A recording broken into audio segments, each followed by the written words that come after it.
안녕하세요. 역사를 사랑하는 박수입니다. 오늘은 우리나라 고조선 역사에 대해서 한번 알아보겠습니다. 기원전 2333년 단군 왕감이 세웠다는 신라성의 단군 조선과 기원전 108년 중국 한나라에 의해서 멸망된 위만조선을 말합니다. 단군 신화는 고조선의 건국과 관련된 일련의 역사적 사건들이 신화적으로 정리된 것으로서 그 연대나 세부적인 내용에 대해서는 새로운 해석이 계속 나오고 있습니다. 일반적으로 기원전 2333년에 단군 왕검이 세웠다는 신라상의 단군 조선과 기원전 108년 중국 한나라에 의해서 멸망된 위만조선을 함께 포함하는 경우가 많습니다. 하지만 단군 신화는 고조선의 건국과 관련된 일련의 역사적 사건들이 신화적으로 정리된 것으로 그 연대나 세부적인 내용에 대해서는 새로운 해석이 계속 나오고 있습니다. 역사적으로 중국 동북부, 한반도, 서북부, 청동기 문화가 발전한 과정에서 고조선의 발전 과정을 동일선상에서 이해할 수 있습니다. 고조선의 위치에 대해서는 아직까지 학계에 통일된 증서는 없습니다. 다만 현재까지 발표된 다양한 견해들을 대략 상해 세 가지로 정리할 수 있습니다. 그중 하나는 고조선이 처음부터 망할 때까지 지금의 평양을 중심으로 한 대동강 이외에 위치했다는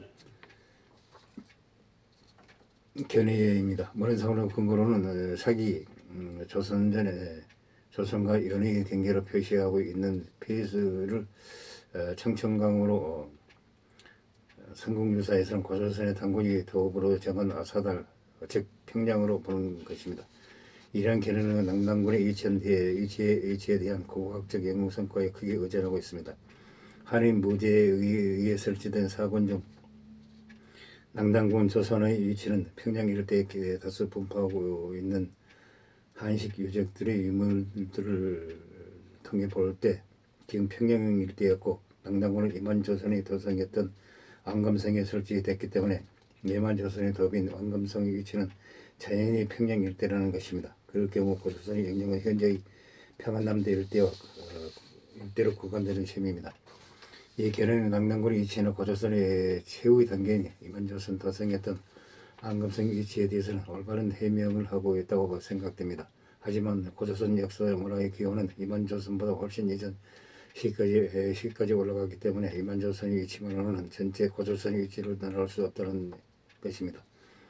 현재 이 중국 요동성 일대에 위치했다는 견해입니다. 이는 중국 고문헌에 나타나는 강이나 산 등의 위치에 의해 폐수를 달인강으로 일수를 여하강으로 본 결과 나타난 견해입니다.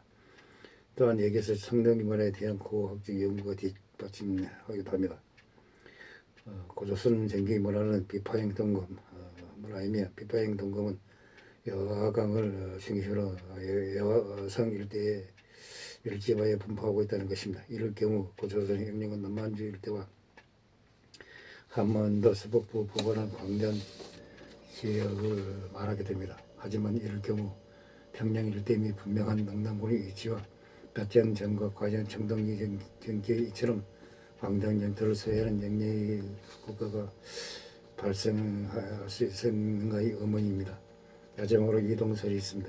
이 견해는 고조선의 전기 단계 현재의 여동성 일대 고조선의 중심이 위치하였으나 옛나라 장수 진계의 침공 이후 서쪽 영토 이출지를 뺏기고 그 중심지가 평양 일대로 이동했다는 것입니다. 따라서 기원전 4세기 이전 고조선의 중심지는 동성 일대에서나 이만조선의 도성이 안감성이나 남당군의 조선 연의 위치는 평양 일대라는 견해입니다.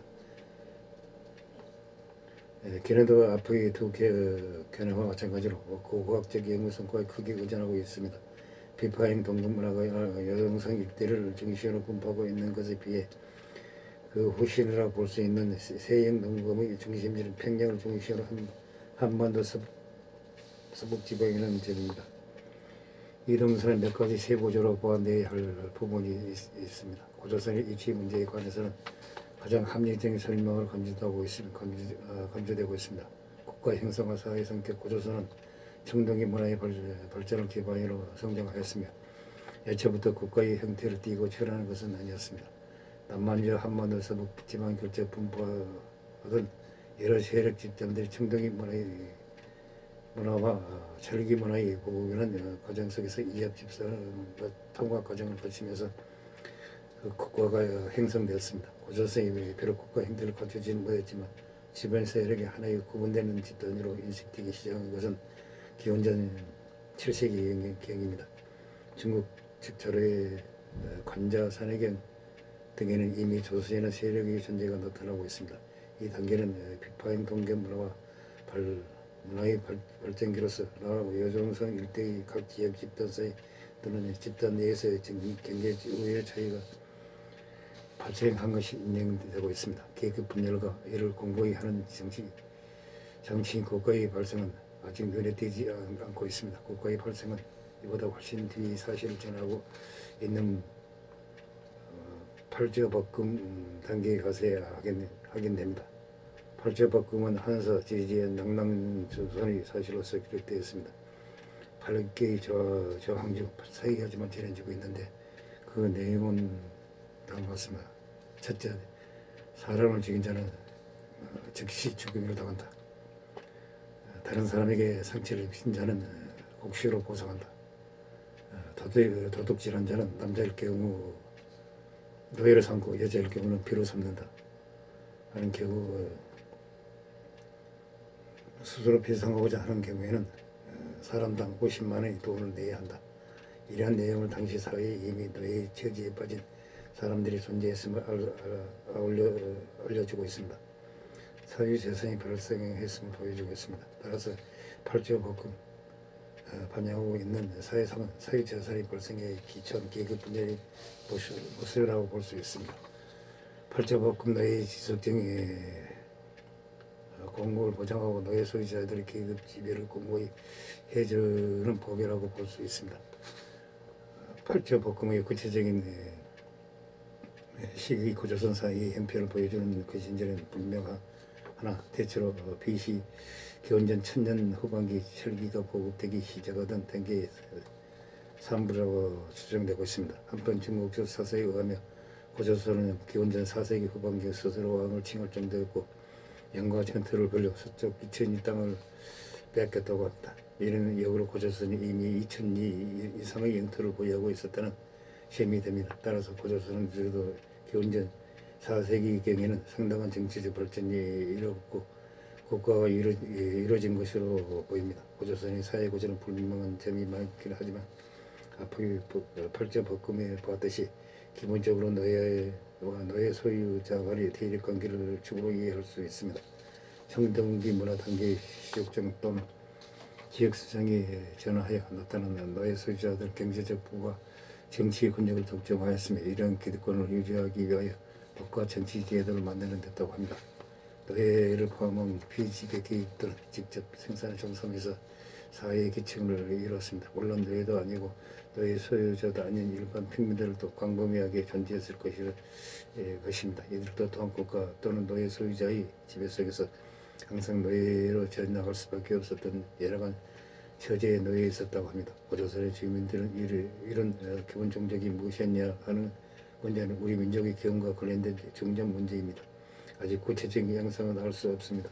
고조선을 관련시킬 수 있는 종족 집단으로서는 당시 중국 동북지방과 한반도 서북지방에 분포하던 숙신, 예와 맥, 동호, 산룡, 호맥 등을 둘 수 있습니다. 이 중에서도 예맥을 제외하고는 직접 고조선과 연관되는 집단은 없습니다. 다만 고조선의 기본 종족이 예족 또는 예맥이냐 아니면 고조선이 기본적으로 조선적으로 구성되고 주위에 예 혹은 예맥족들이 거처하고 있었느냐는 문제가 남아 있습니다. 이 문제는 앞으로 규명돼야 할 과제라고 합니다. 고조선의 마지막 단계는 이만조선입니다. 이만조선은 기원전 2세기 초 무려 전국 연나라의 망명원 연명민들 기업에서 당시 고조선 왕이었던 조낙을 몰아내고 왕에 오른 이만에 의해서 세워진 국가입니다. 이만은 보다 발달된 철기 문화를 가지고 이주하여 토착 고조선과 연합의 국가를 건설하였습니다. 사사에 나타난 바로는 상비적인 군사 조직과 공적 권력기구로서 통치 그것도 갖추고 있었다고 할 수 있습니다. 왕, 비왕, 상, 장군, 대신 등을 들을 수 있습니다. 이만 요새는 발달된 세력임을 기반으로 진본, 임든 등의 주변 세력들을 누르고 한반도 정부 이남의 여러 세력 집단들과 중국 한과의 사이에 경계 무역으로 불을 취했다고 합니다. 한편 한은 오래전부터 자신들 안위를 이어가던 흉내에 대한 정벌이 일단 되자 이만조선에 대한 공격을 감행하였습니다. 기원전 109년 한나라 무제는 수릉양면의 대군을 배관하여 이만조선을 공격하였습니다. 안금성을 배경으로 벌어진 수개월간의 치열한 접전 끝에 이만조선을 멸망하였습니다.